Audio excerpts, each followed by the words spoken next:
Like it or not, Mr. Howard, everyone works for me eventually. Welcome back to our last Fallout episode for Season 2. It's been a blast throughout this whole process week to week. Honestly, as someone who didn't really, play the games, I'm truly, learning to love the community. And it's been great to having Smith here, too, and just, talking about kind of his perspective, contrasting, the show with the games. And then for me, just a straight-up show, perspective is really good. Just jumping into it, what do you think of Season 2 as a whole? As a whole, I thought it was slower than Season 1, but it had good points. It's got good building points. Yeah. Definitely, especially with that finale. Lots of things that could happen. Lots of things I'm excited to see. I think Season 3 might be as good as Season 1. Okay. That's what I'm hoping for. Yeah. So out of 10, what would you rate Season 2? Season 2, I'd probably give 7.7. Okay. So you're just just a tiny bit higher than me. I mean, we're basically the same. I had mine at about a 7.3 out of 10. Okay. It's just necessarily nothing that the show does that makes me grotesque or repulsed by it. Yeah. But there was definitely some snoozers that I felt wasn't paid off within the season. 100%. Now, if it's an answer more so to Season 3, then you can look back and be like, okay, now I'm really engaged on what this was because I missed it. Or not missed it, but it was just the seeds to lead to a big plot point. Right. Now, going in more so in the finale as well, because it was just pretty much the big reveal was a lot of what the was it the Enclave or Institute? The NCR? In Colorado. Yes, that's the Enclave. Yeah, Enclave. Yep. I always get those two mixed up, but yeah. So what do you think about that? As far as how far off the game is that? Well, the Enclave they're the biggest enemies in Fallout 2 and Fallout 3. Yeah. And I mean they're they're a pretty interesting faction. Yeah. I think they're descendants from the previous world's Congress and everything. Mm. And they just basically want to take out everything, they ghouls, want to. Yes, synths. They also just want to take over the U.S. Yeah, they want to. And because in the show it's alluded, if the Enclave's the one who pushed the button to nuke, they're basically trying to wipe everybody else out and then start from scratch with their own ideals. Yeah. Run it back, different teams.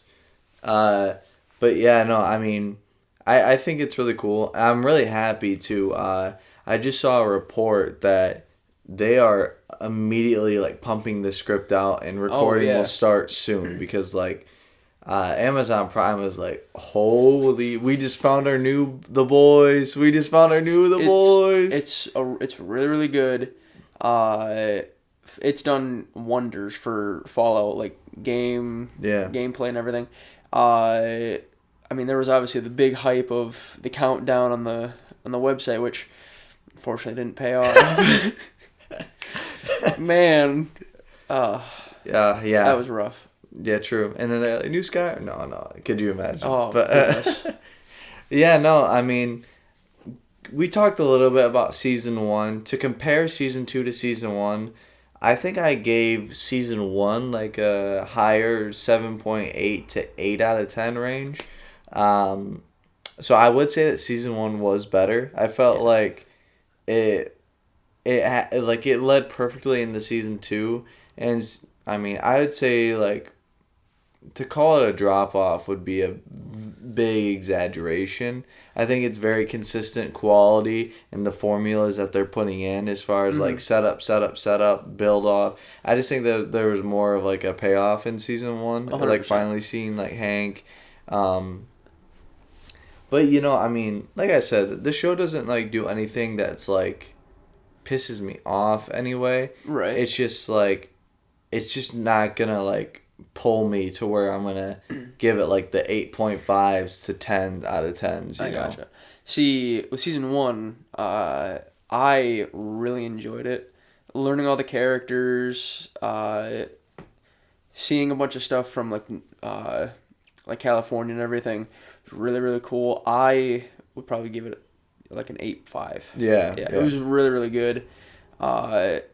Just, the characters were really well put together. For sure. I definitely feel like season 2 was a bit of a drop off, but I feel like it was mainly just like a building point. Yeah. And it's tough when, like what I alluded to earlier, if there's a bunch of payoff from this season to season 3, then you're going to look at the season like with a lot, like, rose tinted like shades. Yeah.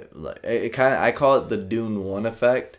Where Dune 1 was all set up, intro to the world, and then Dune 2 was so good because it just literally took where that left off and just shot it through the sky. And, I definitely hope that is the case. Yeah, and like that's what, like, oh my god, this Dune that was like a solid 7 out of 10 before Dune 2 now turns into like an 8.5. Which very well could be the case with Fallout, and I hope it is the case. Because, I mean, with season 2 where they left off, there's so much that's just been... They've just turned over the whole new stone. There's the super mutant who's talking about a war. Yeah. Mm-hmm. The Brotherhood's building Liberty Prime Alpha. Yeah. You have the NCR and the Legion who are about to start fighting. There's a lot that's going to happen in Vegas. And then you have the Ghoul with Dogmeat going to Colorado. Yeah. So there's a lot that season 3 can have. Do you think the Ghoul gets to Colorado next season? I was kind of thinking about it at work. I don't think so. I don't know if he gets to Colorado, but I do have... Because the Ghoul, with everything, is kind of reminding me of the Fallout 4 main protagonist just a little bit. Yeah.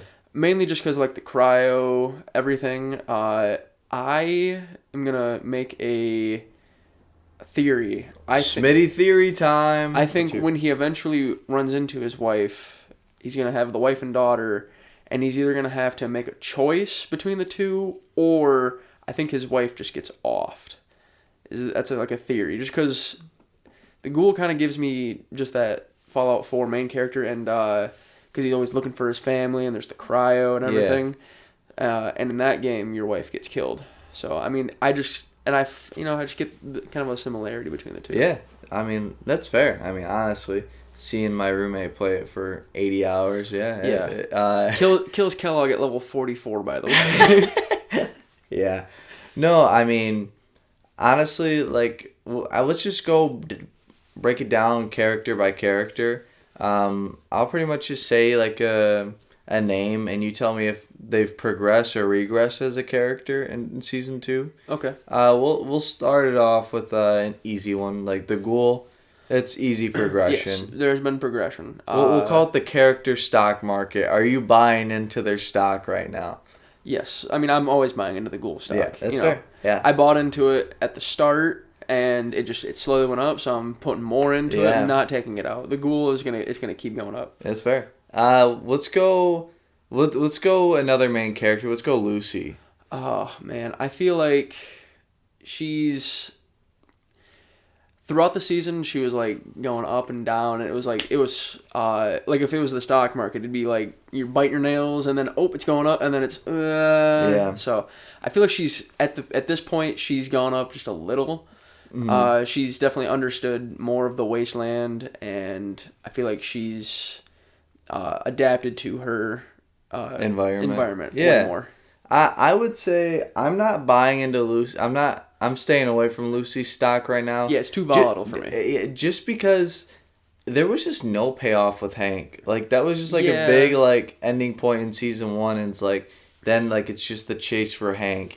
And then it was just felt very Yeah, like it didn't really, I mean, it's gonna lead into something great, but just it didn't feel satisfying the way that they ended it with Hank as a character. And then, like, even like introducing them together, we weren't too high on it. We thought it was cool, but it just felt mediocre. Yeah. Everything about it just felt mediocre. So unfortunately, because the way they wrote that, like I said, it didn't repulse me or anything, but it's definitely gonna keep me from buying Lucy's stock because of Hank. And let's just jump right into Hank. You buying Hank stock right now? Oh goodness, I didn't really care for Hank at all. Yeah. Obviously he's just a pawn in the Enclave's game, but Yeah. I feel like he was just kind of.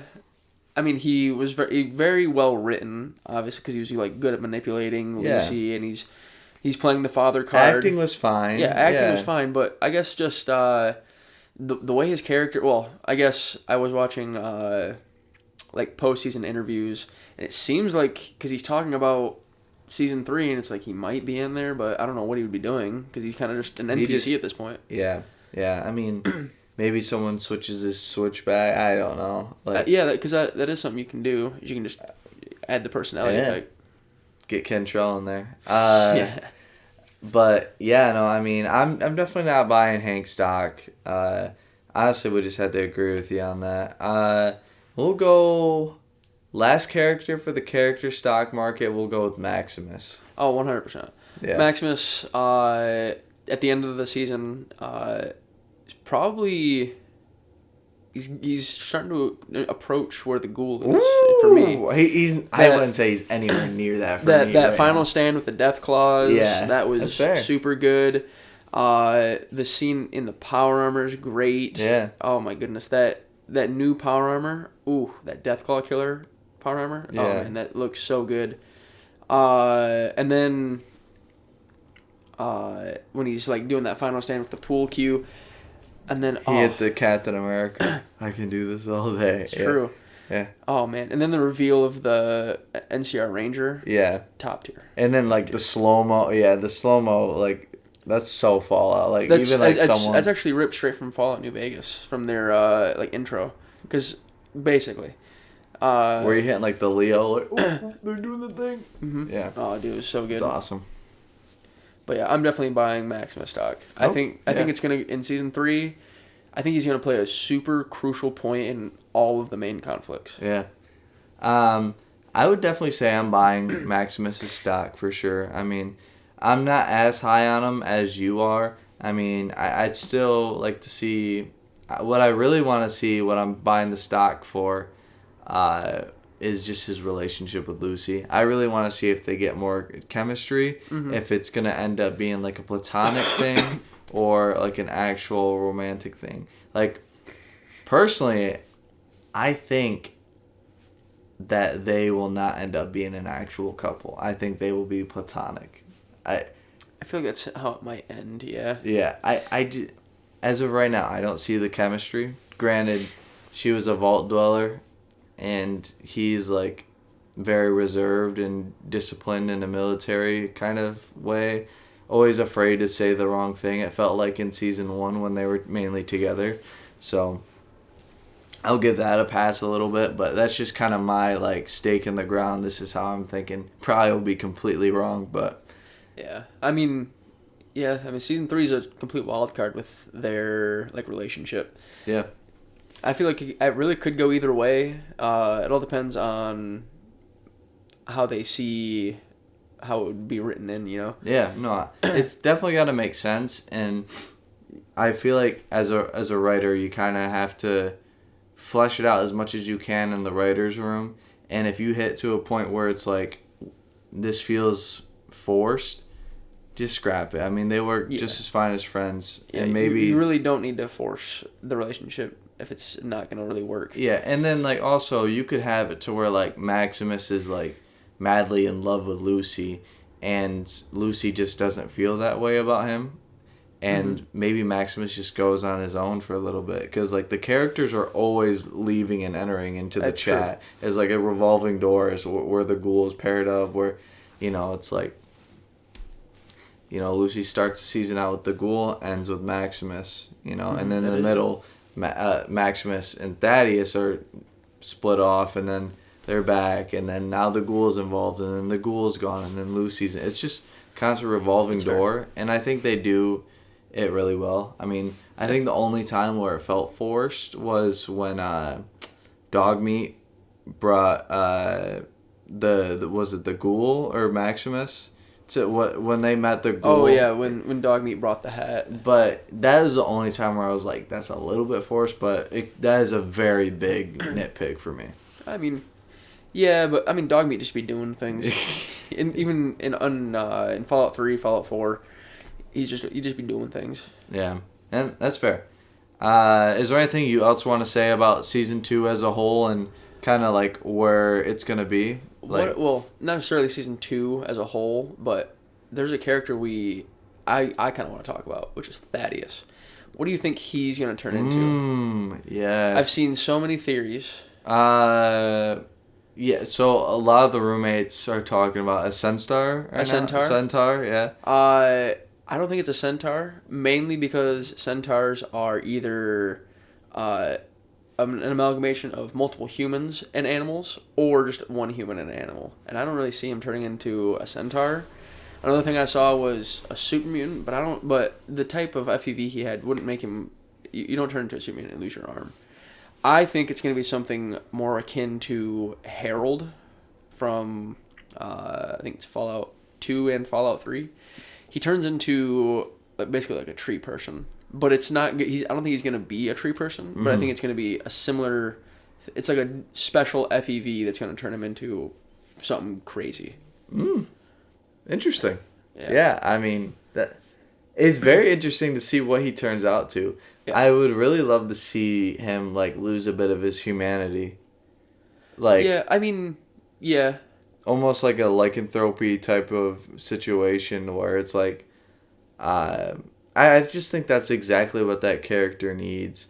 Like, we've had this goofy, playful side to him. And then, like, he obviously has deep chats with Maximus, which is my favorite moments with Thaddius as well. It would be very cool to see him, like, transform into a quote-unquote monster of some sort and just having to have him battle that, you know? Yeah, I can kind of see a scene of, like, they fight some people, and then, like, Max is like, all right, Thaddius, are you okay? And he turns around and Thaddius is just, like, eating somebody. Yeah. It's like, dude. Yeah. That'd be amazing. End of the episode. No, but, I mean, that's just the seeds that Season 2 is planning to pay off in Season 3. We were talking about the character stock market. This felt like a very big investment on the show itself. Like, yes. Like, obviously, I feel like they came in knowing, like, hey, we're gonna keep it consistent. We're gonna keep it a little bit safe this year, and we know we're gonna get renewed. So just stay with us. If you feel like a couple episodes are slow, that's fine. It's just gonna pay off in Season 3. Which, I mean, I feel like just with what we have as evidence so far, I would believe that's the case. Oh, 100%. Yeah. Yeah. I definitely feel like Season 3 is going to be the payoff of Season 2. Yeah.